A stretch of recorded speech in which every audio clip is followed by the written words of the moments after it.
Good afternoon, ladies and gentlemen. This is Ryan Havican coming at you from the Norfolk Community TV station in Norfolk, Massachusetts.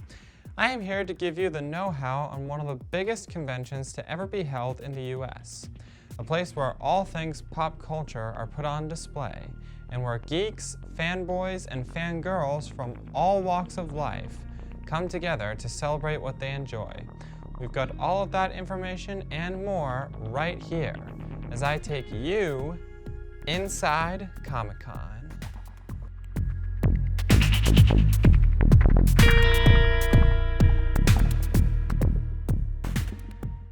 Welcome to our latest installment of Inside Comic-Con. Once again, I am your host, Ryan Havican.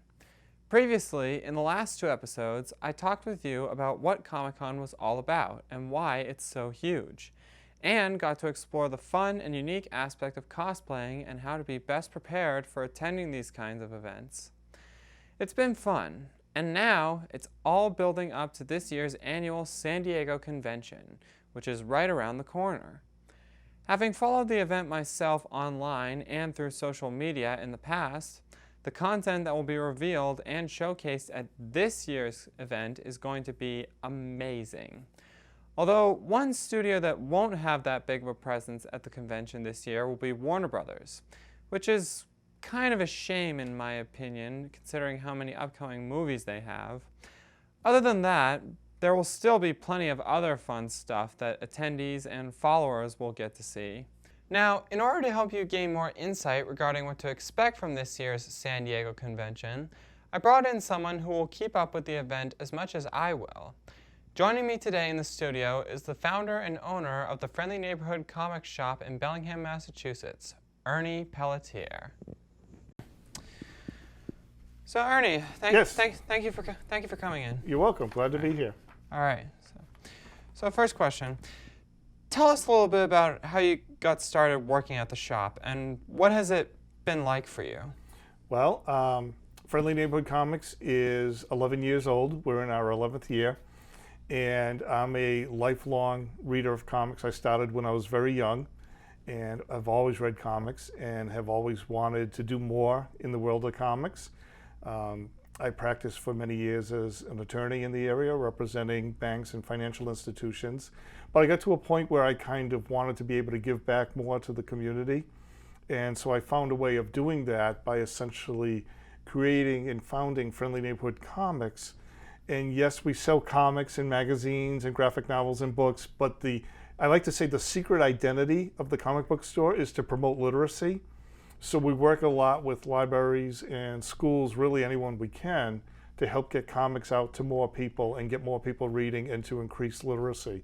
So that's really been our driving mission, and it's been fantastic. It's been a lot of fun. Oh wow! So you also handle the financial stuff? I do. Yes, I handle a lot of the not so fun, boring business side of it, as well as the fun part of getting books out into the hands of people who will enjoy them. Yeah, and it's interesting that you're one of the co-founders. That's pretty cool.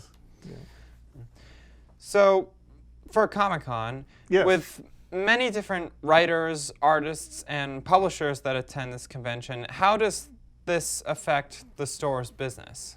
Well, in terms of the business itself, there are really two effects. One's really good, the other one isn't as good.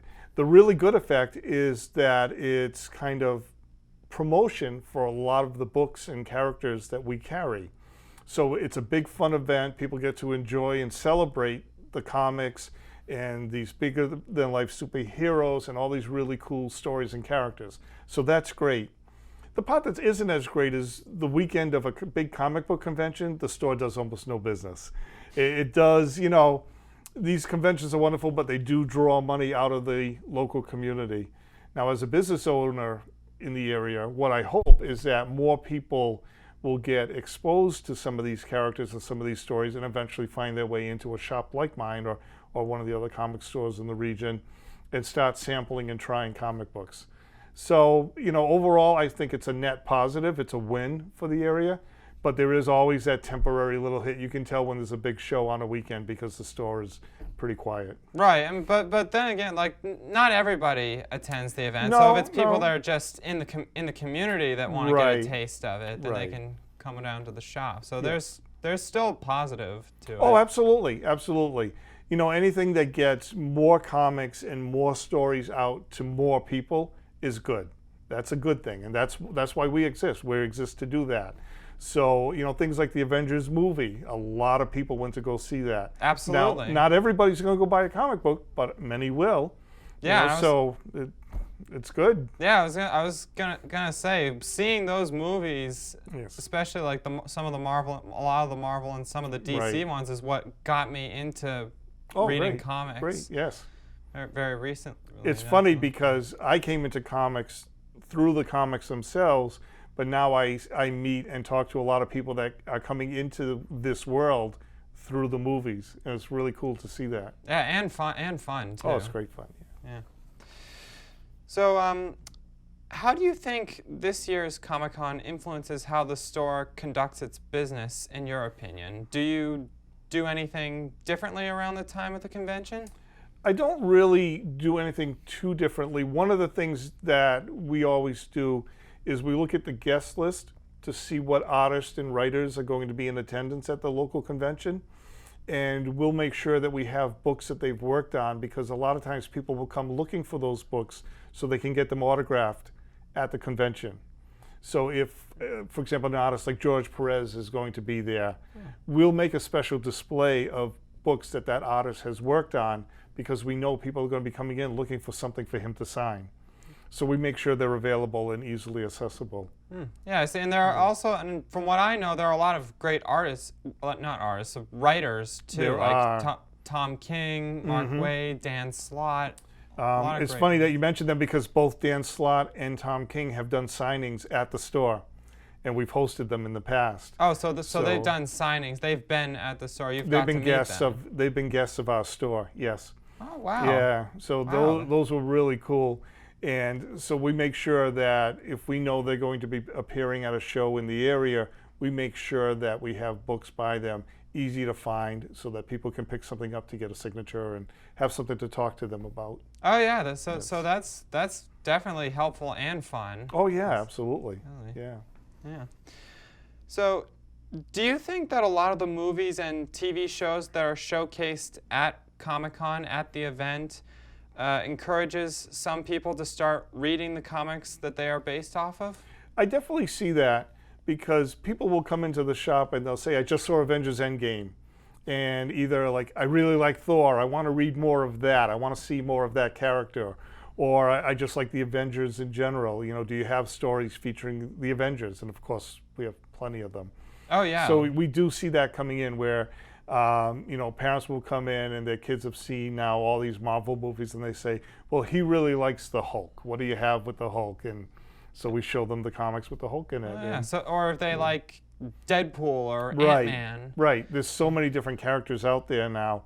It's not just like the big main ones that you would think of. It's like not everyone's just coming in for Batman or Superman or Spider-Man. A lot of these other characters now have a pretty devoted fan base. Oh yeah, there are a lot of characters, like even current ones like Black Panther or Doctor Strange. Black Panther and Doctor Strange are good ones, because before the movies, not many people knew who they were or had even heard of them before. Right. Yet they've been around for a long, long time. They both debuted in the 60s. But now, because of the movies, there are people that come in and say, wow, that Doctor Strange character was pretty cool. Do you have any other books with him in them? Or do you have any books with Black Panther? And we do, of course. And so that has definitely, I don't want to say they're big $1 million commercials, but in a way they kind of are, for all these great characters that we have plenty of stories of. Oh yeah, I will admit that seeing some of the Avengers movies actually got me into reading some of the Avengers comics. Oh, nice. Especially the most recent run that they started doing. Right. Which Yeah, is you know, the Infinity Gauntlet graphic novel has been one of our best sellers for a few years now, and it's because of the movies. Oh yeah, Yeah. given the current movies, that doesn't seem surprising. It's a big book. to me. Yeah, I know it is. So here's a question for you. Okay. What is the best and most stressful parts of working at the store during the time of the convention? Well, it's more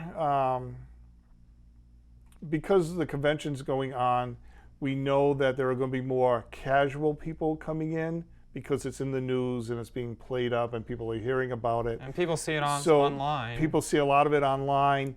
So during that time, you're going to get an influx or a greater number of people that are more casual. Like, well, I just saw this mentioned on a news story about Comic-Con, or I just saw this.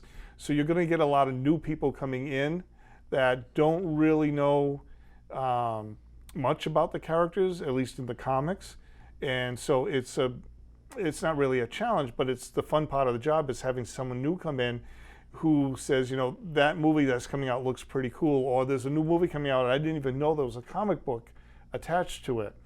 For example, on Sci-Fi, they recently had Deadly Class, which is a comic book, but it's not superheroes, so it's not one that people would think of automatically. Right. So that's a really cool, but yet on the same token, challenging part of the job when there's a big event like that going on. You're doing kind of almost readership outreach and a little bit of teaching as well. Oh yeah, yeah. I was gonna say one property that I've learned about that I had no idea was a comic book was the Umbrella Academy, Oh, which yes, is sure. the Netflix show. Yes. And another thing that's cool about the Marvel and DC comics is that every now and then they'll release a new #1 issue and make it a story that's accessible to new readers that want to start reading about a certain character. Marvel in particular has gotten good now at figuring out, hey, we've got this big Black Panther movie coming out.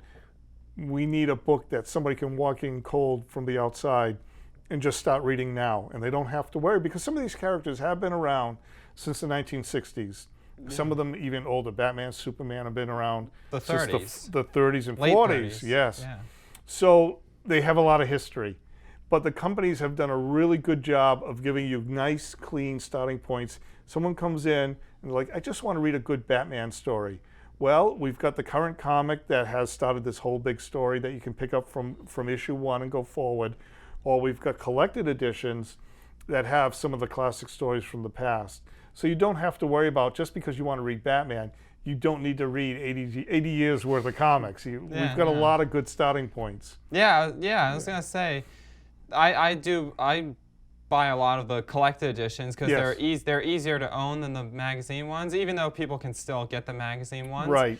And another good example of like starting a new book that's accessible is it was the Rebirth initiative that got me into reading some of the DC comics. Like the Superman series is one of my favorites. Superman's so well done right now. It's a great run.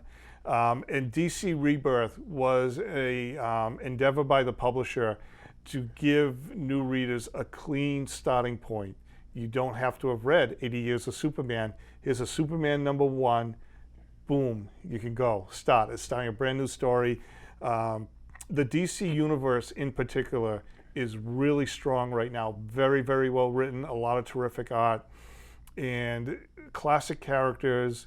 Kind of in a fresh new way, but still maintaining what the true essence of the character was. Like what made them so great in the first place. You know, people want to read the Flash because he's the fastest man alive. And that's a cool character, and the book should show that. Yeah, I've watched the TV series. Yes, exactly. Which is also great. And it's a character that is just, you can do so many really cool things with. And I love when you have a really good artist who kind of gets the character and knows this is what makes this character cool, so I have to make sure I play that up and I show that. Oh yeah, absolutely. And what you said before about being able to do what you want with a character, like what ideas, that's another cool thing because they also have different labels, like the DC Black label, for example, which can allow like a writer and an artist to do a story about a character that they want to do and not have to worry about years of continuity, what came before it. What I like to tell people, especially parents, will come in and they'll say, well, my son or daughter is interested in reading about Batman, but I'm not sure,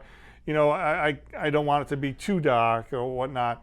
So your standard DC comics and most superhero comics are kind of like a PG-13. That's the way to look at them. Absolutely. And then now with DC doing their new imprint, Black Label, it allows a bit more mature storytelling that maybe you wouldn't give to a 13-year-old, but a 17-year-old and above would be fine.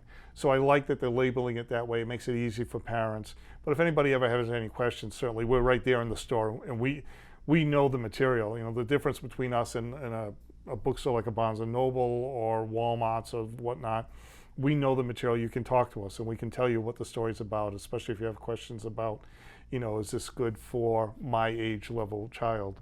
Yeah, and that's another fun thing about these comics is that these characters and these stories that they create is accessible to all readers of any age. Absolutely. Especially Batman's a great example because there's so much Batman material available. They have Batman stories that are specifically for younger readers, younger audiences. Then they've got the standard Batman superhero comics, like I said, kind of a PG-13, your DC Universe books, if you will. And then they have things like Batman the Killing Joke, which is definitely more adult-oriented, but is a really good story with incredible artwork. You wouldn't necessarily want to give that to a middle-grade reader, but young adults and above, it's fine, and it's really strong and really well-written. So there really is something for everybody. It's amazing. Right, yes, and I've read both kinds, so that makes it really fun to take a look at and see what you can Well, do. The funny thing is, a lot of times people will think, well, if it's the PG-13 line or the books for younger readers, that maybe the stories aren't as good, but often they are. That's the best part about it, is they are still strong stories that people would enjoy reading. I read a lot of, all age material, and it's just really well done. It's just a different focus. Absolutely. Good stuff. Absolutely. They all do a great job with it. Yes. All right, so I got one final question Okay. for you. What reason do you think should get people excited as they wait to see the coverage for or to attend this year's annual convention? Well, the thing with the big summer convention season is when a lot of the big announcements are made, and I think that's the really cool point. For example, the big thing everyone's talking about this year, we just had Avengers Endgame, and Spider-Man Far From Home comes out next week for 4th of July. Yep, gonna see it. And that wraps up a whole big phase of the Marvel Cinematic Universe. But they haven't told us much about what's coming next. We've heard some things, we've heard some rumors of some movies, a few little things they've kind of confirmed, but really this summer is when we're going to get now the plan. Here's what's next, what's coming next. Like Absolutely. Thanos is defeated, the Infinity Gems are destroyed. Does that mean everybody lives happily ever after?